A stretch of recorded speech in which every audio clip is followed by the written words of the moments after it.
waxaan ku hayaa dareen jacayl. waxaan xiiseeyaa waxaad danayso. waxaan necbahay waxaadan jeclayn. waxaan jeclahay wax walboo dhexdeena yaallo. waxaan kula jeclahay wanaag oo qof kastoo qaali ah lala jecel yahay in la siiyo, waayo adiga noloshayda ayaad qaali ku tahay. eebba fadligii weeyaan inaan kula kulmo, kula sheekaysto. aad baan u jeclahay. kulankeenu waa farxad, la jiritaankaagana nuur baa iigu sugan.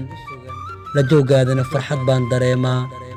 habeen kastana riyada aan ku riyoodo waa adiga. waxaan jeclahay inaan dhinacaaga ahaado xilli kasto. haddii ubax uu yahay mid soo jiidasho badan, ogow adigaa iiga caraf iyo igaaga qurux badan. booskaad qalbiga ku leedahay aad buu qaali u yahay. farxad iigu noolow inta ay nolol jirto, anigana waan kula jirayaa inta aan noolahay.